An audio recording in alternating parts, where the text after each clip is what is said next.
ये बच्चा बस मेरा नहीं है। आज शादी की पहली सालगिरह है। सुबह से मुस्कुराहट ओठों पर आ रही है। क्या खास किया होगा निखिल ने? डिनर प्लान किया होगा, शॉपिंग, क्या गिफ्ट देंगे? सोचकर बड़ी सी मुस्कुराहट सब्बों के चेहरे पर आ गई। सहायिका के साथ मिलकर फटाफट सारा काम निपटाया। उसके जाते ही चेंज किया और तैयार होकर पार्लर चली गई। लौटकर घर आई। अपने खिले चेहरे को देखकर खुद ही मुग्ध हो गई। टाइम देखा, कुछ देर की नींद निकाली जा सकती है सोचकर आराम से सो गई। एक शानदार नींद लेकर उठी। नाश्ते के लिए पास्ता की तैयारी सुबह ही कर ली थी। पास्ता उबलने के लिए गैस पर रखे ही थे कि डोरबेल बज उठी। दरवाजे के होल से देखा तो निखिल खड़े थे। फटाफट दरवाज़ा खोला। उसका खिला चेहरा देखकर निखिल की आंखें शरारत से चमकने लगी।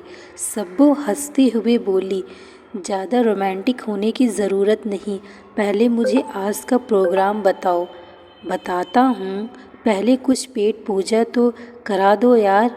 सब तैयार है, 2 मिनट में लाती हूँ। पास्ता खाकर कॉफ़ी भी पी ली गई। सब्बो इंतज़ार में कि अब निखिल कुछ बोलेगा, पर वो आराम से टीवी देखने में व्यस्त था। सब्बो मायूस होने लगी। इतनी मोहब्बत की, इतना पैसा खर्च किया, पर निखिल को कोई फ़र्क नहीं। सामने चुटकी की आवाज़ सुनकर चौंकी तो देखा सामने निखिल थे। जल्दी से तैयार हो जाओ, डिनर हम बाहर करेंगे। अरे हाँ, तुम्हारे लिए एक ड्रेस लाया हूँ, उम्मीद है तुम्हें फिट होगी। एक पैकेट हाथ में पकड़ाते हुए तैयार होने चले गए। ड्रेस बहुत सुंदर पर स्लिम फिट सब्बों के ऊपर खिल गई। अपने को देखकर सब्बो मुस्कुरा उठे। इतने में ही निखिल आया। कुछ पल तो एकटक देखता रहा, फिर बोला, तुम वादा करो हमेशा ऐसे ही रहोगी। हाँ भाई हाँ। अब चले। दोनों ने एक साथ बढ़िया समय बिताया। एक दूसरे की पसंद का खाना, आइसक्रीम खाई। घूमते घूमते थक गए, तब घर आए। अपनी शादी का एल्बम देखा और प्यार में डूबकर सो गए। ऐसे ही प्यार भरे दिन बीतते जा रहे थे। अचानक सब्बों का जी खराब होने लगा। उबकाइयाँ आना शुरू हुई। मम्मी और सासू माँ को बताया तो वो दोनों खुशी से उछल पड़ी। सासू माँ तो तुरंत रिजर्वेशन करा के आ भी गई। डॉक्टर को दिखाया गया। खबर पक्की होने के बाद तो नसीहतों की फेहरिस्त थमा दी गई। ऐसा करना है, ऐसा नहीं करना है। उन आदेशों में भी छुपा प्यार था जो सुनने में बहुत अच्छा लग रहा था। शुरुआत के दिन कुछ परेशानी भरे होते हैं। पहला अनुभव होने के कारण समझ में भी नहीं आता। ये समय सब्बों की मम्मी और सासू माँ ने बड़ी कुशलता से निकाल दिया। समय के साथ साथ सब्बों बेडौल सी होती जा रही थी, जो कि स्वाभाविक ही है। निखिल बार बार पूछता, डार्लिंग तुम पहले जैसी हो जाओगी ना, एकदम फिट। सब्बो क्या कहती। वो खुद बढ़ते वजन, चलने फिरने में दिक्कतों की वजह से परेशान थी। सिर हिलाकर हामी भर देती। आखिर उसके लिए भी तो नया अनुभव है। पहली बार ही तो वो माँ बनने वाली है। समय पूरा हुआ। दर्द होने पर हॉस्पिटल ले जाया गया। सी सेक्शन से बच्चे का जन्म करवाया गया। कुछ दिन तो सादा, फिर खूब मेवों से भरे लड्डू, पंजीरी और भी न जाने क्या क्या डिश बनाकर उसे खिलाई गई। 2 माह में वो फुटबॉल बन चुकी थी।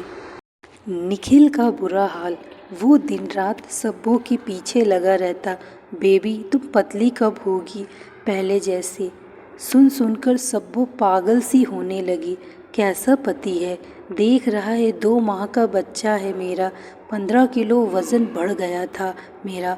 जादू से करूं क्या मैं? अपने को फिट पर समझाया तो उसे जा सकता है। जो समझना चाहे 2 माह के बाद दोनों बच्चे के साथ अकेले रह गए।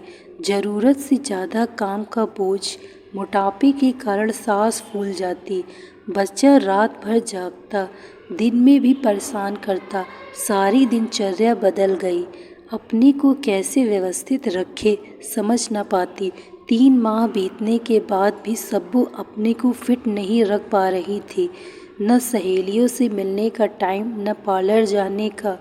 बच्चे को कहाँ छोड़कर जाए, ये भी एक चिंता। निखिल ने आते साथ फरमान सुनाया, सुनो बेबी, कल मयंक की शादी की सालगिरह है, हमें चलना है, तैयारी कर लेना और ज़ोरदार दिखना। मुस्कुराता हुआ फ्रेश होने वॉशरूम में चला गया। सुनो निखिल, कल संडे है, आप बेबी को संभाल लोगे तो मैं फटाफट पार्लर में आईब्रो क्लीनअप, वैक्सिंग करवा आऊँगी, हेयर कट भी करवा लेना। क्या कहा? Babysitting? No no no, ये सब मैं नहीं कर सकता। एक संडे ही तो मिला है, थोड़ा आराम तो करने दो यार। पल्ला झाड़ कर टीवी ऑन करके आराम से सोफे पर बैठ गया। गुस्से से सब्बू का चेहरा लाल हो गया। उठी, निखिल के पास जाकर साफ साफ बोली, मैं पार्टी में नहीं जाऊंगी। सुना तुमने? बच्चा हम दोनों का है, जिम्मेदारी भी हम दोनों की हुई ना। अगर तुम सपोर्ट नहीं करोगे तो मैं अकेली क्या क्या करूँगी। एक तो तुम्हारा 24 घंटे का बोलना, दुबली हो जाओ, मैं कितनी परेशान हूँ तुम जानते भी हो। क्या मैं नहीं चाहती फिट होना? कोई जादू है क्या जो चुटकी बजाते ही ठीक हो जाए? क्रोध में कांपने लगी वो। विषय की गंभीरता देखकर उसने सब्बों को सपोर्ट देने की बात कह तो दी, पर दूसरे दिन काम वाली को 100 रुपये का लालच देकर मना लिया। बेबी सिटिंग के लिए पार्टी में सब्बो किसी तरह सब मैनेज करती रही। ने पलट कर देखा तक नहीं, सब्बो डिनर तक नहीं ले पाई। 1-2 फ्रेंड्स ने बच्चे को लेने की कोशिश की, पर बहुत अपसेट हो चुकी थी वो। घर आने पर भी निखिल पर कोई फ़र्क नहीं पड़ा। आते ही सो गया, सुबह ऑफिस भी चला गया। सब्बू ने एक निश्चय किया, सासू माँ को फ़ोन किया और सिलसिलेवार सारी दास्तां सुना दी। उन्होंने दूसरे दिन ही आने का वचन दिया। शाम को कार पार्किंग में रख कर निखिल अपने फ्लैट में पहुंचा। बेल बजाई, दरवाज़ा खुला, देखा सामने माँ और पापा हैं। ताज्जुब हुआ, अरे आप लोग बताया नहीं आने वाले हैं। अरे सबको कॉफ़ी पिलाओ और कुछ खिला पिला भी दो, भूख लग रही है ज़ोरों से। सैंडविच की प्लेट निखिल के सामने रखते हुए माँ बोली, सब्बो नहीं है। सैंडविच खाते खाते निखिल बोला, कहाँ गई? आसपास गई क्या? माँ ने गंभीरता से कहा, वो अपने मम्मी पापा के घर गई, हमेशा के लिए। व्हाट? सैंडविच हाथ से छूटकर प्लेट में गिर गया। ऐसा क्यों माँ? ये तुम मुझसे पूछ रहे हो? उस बच्ची की क्या हालत कर दी तुमने निखिल। छोटा सा बच्चा संभालना, घर के काम, नया अनुभव उसके लिए था। तुमने थोड़ा सा सहयोग ही तो मांगती थी, वो तो दिया नहीं, बल्कि दुबली हो का नारा सा लगाते रहे। जानते भी हो कितने बदलाव आते हैं एक लड़की के माँ बनने के बाद। पर तुमको कोई फ़र्क पड़ा कहाँ? पहले की तरह जीवन जीते रहे। पति पत्नी का प्यार ऐसा होता है क्या? अब रहो अकेले हमारे साथ, क्योंकि वो तो अब नहीं आने वाली। मम्मी प्लीज़ ऐसा मत बोलो, मैं सब्बू और बच्चे के बिना नहीं रह पाऊँगा माँ। आवाज़ भर्रा गई निखिल की। माँ के हाथ पकड़ लिए, आप समझाओ ना माँ सब्बू को, वो आपकी बात ज़रूर मानेगी। प्रॉमिस, मैं उसका ध्यान रखूँगा, पूरा सपोर्ट करूँगा। मैं उसे दुबला होने के लिए भी नहीं बोलूँगा, सच माँ। बेल बजी, दरवाज़ा खोला तो सब्बू बच्चे को लेकर खड़ी थी। निखिल खुशी के कारण रोते हुए सब्बू से लिपट गया। तुम आ गई, अब मुझे छोड़कर मत जाना।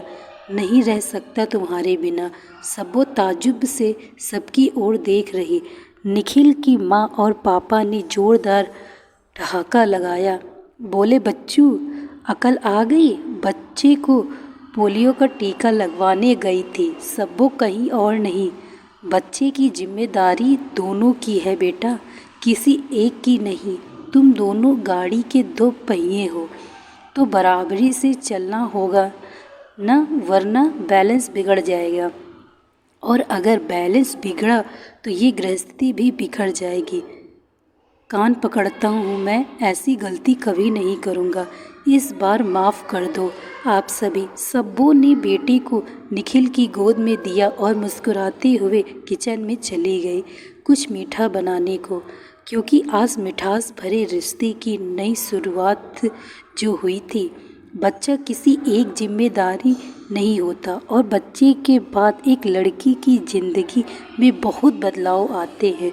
उससे हर पति को समझना चाहिए और अपनी पत्नी का पूरा सहयोग करना चाहिए। दोस्तों, मैं आशा करती हूँ कहानी आपको अच्छी लगी होगी। Thank you so much watching this video.